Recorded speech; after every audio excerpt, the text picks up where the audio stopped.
नमस्कार दोस्तों, Indian army ने आखिर किस राज्य के चीफ मिनिस्टर के खिलाफ औपचारिक शिकायत दर्ज कराई है? अमेरिका ने अब किस ऐसे एग्रीमेंट का विरोध किया है जिसमें भारत भी मीडिएशन की भूमिका निभा रहा था? और भारत की ऑयल रिफाइनरीज ने ऐसा कौन सा स्ट्रेटेजिक शिफ्ट मारा है जिसने ग्लोबल एनर्जी गेम को हिला दिया है? इसके अलावा आज की इस वीडियो में और भी कई ऐसी एक्सक्लूसिव अपडेट्स हैं जो आपको मेन स्ट्रीम न्यूज चैनलों पर शायद ही देखने को मिले, इसलिए वीडियो को एंड तक जरूर देखिएगा। सबसे पहले बात करते हैं इंडियन आर्मी की, क्योंकि भारतीय सेना ने सभी प्रॉपर चैनल्स और प्रोटोकॉल्स को फॉलो करते हुए एक स्टेट गवर्नमेंट और खास तौर पर एक चीफ मिनिस्टर के खिलाफ शिकायत दर्ज कराई है। भारत जैसे देश में ऐसा होना बेहद रेयर माना जाता है। रेफरेंस के लिए आपकी स्क्रीन पर आर्टिकल का स्क्रीनशॉट मौजूद है। आपको याद होगा कुछ हफ्ते पहले इलेक्शन कमीशन ऑफ इंडिया ने वेस्ट बंगाल में SIR यानी special intensive revision exercise conduct की थी। इस दौरान बूथ लेवल ऑफिसर्स घर घर जाकर वोटर लिस्ट को अपडेट कर रहे थे और लाखों गलत एंट्री को डिलीट किया गया था। अब मामला ये है कि 13 जनवरी को वेस्ट बंगाल की चीफ मिनिस्टर ममता बनर्जी ने इंडियन आर्मी पर बेहद गंभीर आरोप लगाए। उन्होंने कहा कि उनके पास यह जानकारी है कि फोर्ट विलियम कमांड हेडक्वार्टर में पोस्टेड एक कमांडेंट SIR एक्सरसाइज पर काम कर रहा है और बीजेपी पार्टी को सपोर्ट कर रहा है। उनका दावा था कि वो कमांडेंट फोर्ट विलियम HQ में बैठकर बीजेपी पार्टी ऑफिस के लिए काम कर रहा है। ममता बनर्जी ने हाथ जोड़कर यह अपील भी की कि सेना के अधिकारी ऐसे कामों से बचें। यानी सीधे सीधे आरोप यह लगाया जा रहा है कि भारतीय सेना बीजेपी के लिए काम कर रही है। इसी बयान को लेकर फोर्ट विलियम कमांड हेडक्वार्टर के 2 जनरल रैंक ऑफिसर्स ने वेस्ट बंगाल के गवर्नर CB आनंद बोस से मुलाकात की और चीफ मिनिस्टर के बयान पर अपना ऑब्जेक्शन औपचारिक रूप से सबमिट कर दिया है। भारतीय सेना इस बात से बेहद नाराज है कि उसे बेवजह पॉलिटिक्स में घसीटा जा रहा है। सेना का साफ मानना है कि इस तरह के आरोप उनकी निष्पक्षता और प्रोफेशनल इमेज को नुकसान पहुंचाते हैं। हालांकि अब तक इंडियन आर्मी ने खुद से कोई ऑफिशियल स्टेटमेंट जारी नहीं की है ताकि यह मामला और ज्यादा पॉलिटिसाइज ना हो। यानी सेना अभी भी पूरी तरह प्रोफेशनल तरीके से हालात को हैंडल करने की कोशिश कर रही है और किसी भी तरह का सीन क्रिएट करने से बच रही है। लेकिन ममता बनर्जी ने अब सारी हदें पार कर दी हैं। पहले BSF और अब बार बार इंडियन आर्मी को राजनीति के दलदल में खींचने की कोशिश की जा रही है। अब चलते हैं नेक्स्ट अपडेट की तरफ जो जुड़ी है भारत, वेनेजुएला और अमेरिका से। रेफरेंस के लिए आपकी स्क्रीन पर आर्टिकल का स्क्रीनशॉट मौजूद है। खबर यह है कि रिलायंस इंडस्ट्रीज के बाद अब एक और सरकारी oil refinery Mangalore refinery and petrochemicals limited ने भी वेनेजुएला से क्रूड ऑयल खरीदने के विकल्प तलाशने शुरू कर दिए हैं।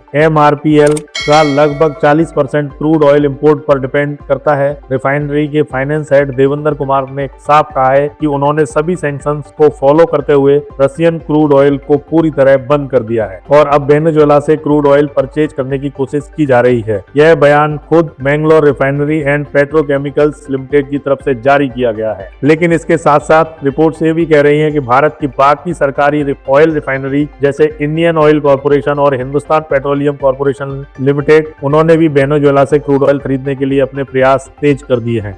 इसके लिए डोनाल्ड ट्रंप एडमिनिस्ट्रेशन तक रीच आउट किया जा रहा है। यानी बहुत जल्द आप भारत में वेनेजुएला का क्रूड ऑयल आते हुए देख सकते हैं। अब बात करते हैं UAE प्रेसिडेंट मोहम्मद बिन जायद अल नहयान की भारत यात्रा की। खबर यह है कि UAE की राष्ट्रपति सिर्फ 2 घंटे के लिए भारत आए थे, लेकिन यह विजिट 3 घंटे तक एक्सटेंड हो गई। प्रधानमंत्री नरेंद्र मोदी खुद उन्हें रिसीव करने पहुंचे और हमारे विदेश मंत्री डॉक्टर S जयशंकर उन्हें एयरपोर्ट तक सी ऑफ करने गए। काफी लोगों को उम्मीद थी कि भारत और UAE कोई म्यूचुअल डिफेंस एग्रीमेंट साइन कर सकते हैं, लेकिन ऐसा नहीं हुआ। हालांकि भारत और UAE ने एक स्ट्रेटेजिक डिफेंस एग्रीमेंट पर बातचीत शुरू कर दी है। इसके लिए लेटर ऑफ इंटेंट बीते दिन साइन किया गया है। फाइनल एग्रीमेंट आगे चलकर होगा। इस एग्रीमेंट में ऐसा कुछ नहीं है कि भारत UAE के डिफेंस में सीधे तौर पर शामिल होगा। इस बात को भारत के फॉरेन सेक्रेटरी विक्रम मिस्री ने प्रेस कॉन्फ्रेंस में साफ साफ कहा है। उन्होंने कहा कि वेस्ट एशिया में किसी भी हाइपोथेटिकल सिचुएशन में इन्वॉल्व होने का भारत का कोई इरादा नहीं है। भारत और UAE एक broad based defence and security corporation develop करेंगे जिसमें स्पेशल फोर्सेस, ज्वाइंट ट्रेनिंग और डिफेंस इंडस्ट्रियल कॉर्पोरेशन शामिल होगी। लेकिन अब एक दिलचस्प ट्विस्ट देखिए,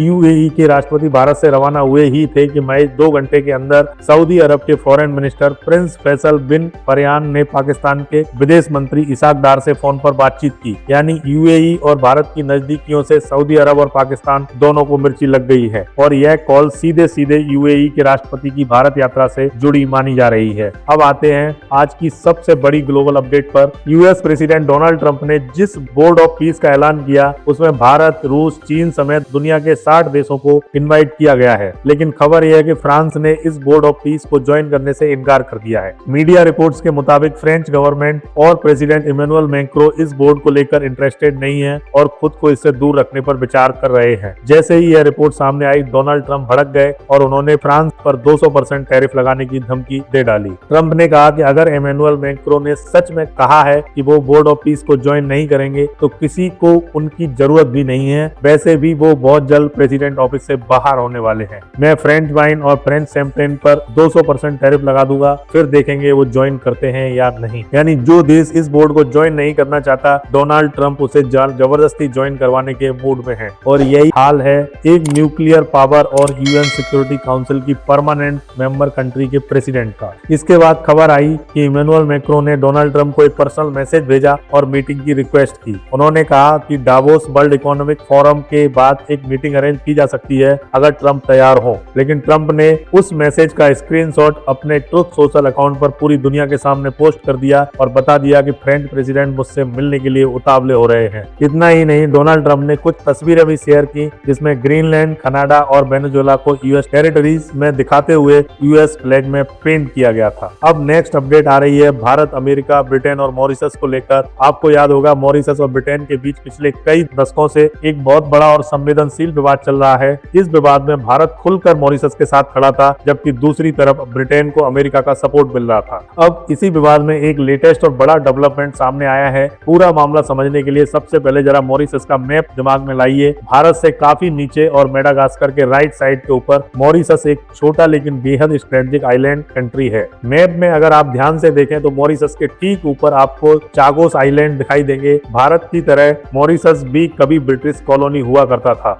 साल 1810 से ही मॉरिशस और चागोस आइलैंड दोनों पर ब्रिटेन का कब्जा था। साल 1968 में ब्रिटेन ने मॉरिशस को आजादी दे दी, लेकिन आजादी देने से ठीक 3 साल पहले ब्रिटेन ने एक बहुत बड़ा खेल खेला। ब्रिटिश सरकार ने चागोस आइलैंड को मॉरिशस से अलग कर उसे ब्रिटिश इंडियन ओशियन टेरिटरी घोषित कर दिया। ब्रिटेन का कहना था कि चागोस आइलैंड मॉरिशस का हिस्सा नहीं है और इसलिए इनकी एडमिनिस्ट्रेशन भी अलग होगी। अब इन चागोस आइलैंड में सबसे बड़ा और सबसे अहम आइलैंड है डीगो गार्सिया और यहीं पर ब्रिटेन ने इस आइलैंड अमेरिका को लीज पर दे दिया। आज डीगो गार्सिया पर अमेरिका का इंडियन ओशियन में सबसे बड़ा मिलिट्री बेस मौजूद है और यहाँ यूएस बॉम्बर्स से लेकर F-35, F-22 steel fighter jets एक अमेरिकन एयरफोर्स की बेहद एडवांस मिलिट्री तैनात है। 1968 में आजादी के बाद से ही मॉरिशस लगातार मांग करता रहा है कि चागोस आइलैंड उसे वापस दिए जाए और यह मामला यूनाइटेड नेशन जनरल असेंबली और इंटरनेशनल कोर्ट ऑफ जस्टिस तक भी पहुंचा। मॉरिशस ने साफ कहा कि ब्रिटेन ने चागोस आइलैंड पर गैर कानूनी कब्जा किया हुआ है और यह इंटरनेशनल लॉज का उल्लंघन है। इसके बाद साल 2019 में यूएन जनरल असेंबली और इंटरनेशनल कोर्ट ऑफ जस्टिस दोनों ने ही मॉरिशस के हक में फैसला सुनाया। ब्रिटेन को 6 महीने के अंदर चागोस आइलैंड मॉरिशस को सौंपने का आदेश दिया गया, लेकिन कई दशकों तक इंतजार करने के बाद आखिरकार साल 2024 में ब्रिटिश सरकार चागोस आइलैंड मॉरिशस को लौटाने के लिए राजी हो गई। दोनों देशों के बीच पॉलिटिकल एग्रीमेंट भी फाइनल हुआ। कई टर्म्स और कंडीशंस थी, लेकिन कुल मिलाकर चागोस आइलैंड फिर से मॉरिशस की सरकार के पास जाने वाला था। इस डील को क्रैक कराने में भारत ने भी अहम भूमिका निभाई, जिसके लिए मॉरिशस सरकार ने भारत को धन्यवाद दिया। भारत सरकार ने भी इस फैसले का खुलकर स्वागत किया। लेकिन अब इस पूरी डील पर यूएस प्रेसिडेंट डोनाल्ड ट्रंप ने ब्रेक लगा दी है। रेफरेंस के लिए आपके स्क्रीन पर आर्टिकल का स्क्रीनशॉट मौजूद है। डोनाल्ड ट्रंप ने एक स्टेटमेंट जारी करते हुए कहा कि यह बेहद शॉकिंग है कि हमारा एक शानदार NATO Alai United kingdom Diego Garcia जैसे आइलैंड को, जहां अमेरिका का एक बेहद अहम मिलिट्री बेस है, मॉरिशस को देने की प्लानिंग कर रहा है, वो भी बिना किसी ठोस वजह के। ट्रंप ने आगे कहा, इसमें कोई शक नहीं कि चीन और रूस ब्रिटेन की इस कमजोरी को जरूर नोटिस करेंगे। ये वो ताकतें हैं जो सिर्फ ताकत की भाषा समझती हैं। ट्रंप का दावा है कि मेरी लीडरशिप में अमेरिका पहले से कहीं ज्यादा मजबूत और सम्मानित हुआ है। ब्रिटेन का इतनी इंपोर्टेंट जमीन मॉरिशस को देना एक बहुत बड़ी बेवकूफी है। यहीं पर डोनाल्ड ट्रंप ने इस मुद्दे को ग्रीनलैंड से जोड़ दिया। उन्होंने कहा कि नेशनल सिक्योरिटी से जुड़े कई कारण हैं जिनकी वजह से अमेरिका के लिए ग्रीनलैंड को एक्वायर करना जरूरी हो गया है। डेनमार्क और उसके यूरोपियन एलाइज को सही फैसला करना होगा। यानी ट्रंप के हिसाब से ब्रिटेन का अपने कॉलोनियल पास्ट की गलतियों को सुधारना, कब्जे वाली जमीन वापस करना एक गलत फैसला है और ऐसे फैसलों की वजह से अमेरिका अपनी नेशनल सिक्योरिटी बचाने के लिए ग्रीनलैंड जैसे इलाकों पर नजर रखते हुए है। मतलब साफ है, चागोस आइलैंड और ग्रीनलैंड दोनों को ट्रंप ने एक ही सिक्योरिटी नैरेटिव से जोड़ दिया है। एक और अहम बात नोट करने वाली है, जब ब्रिटेन ने चागोस आइलैंड मॉरिशस को लौटाने का फैसला किया था तब जो बाइडेन अमेरिका के राष्ट्रपति थे, लेकिन डोनाल्ड ट्रंप के सत्ता में आने के बाद अब तक चागोस आइलैंड का ऑफिशियल हैंडओवर ग्राउंड पर नहीं हुआ है और इसी वजह से अब पूरी संभावना है कि मॉरिशस को अपने चागोस आइलैंड वापस लेने पाने के लिए लंबा इंतजार करना पड़े, क्योंकि डोनाल्ड ट्रंप को यह फैसला जरा भी पसंद नहीं आ रहा है। दुनिया की राजनीति आज कैलेंडर से नहीं, घटनाओं की रफ्तार से चल रही है। आज जो फैसला लिया जा रहा है, कल उसी पर सवाल उठ रहे हैं, समीकरण बदलते हैं, साझेदार बदलते हैं और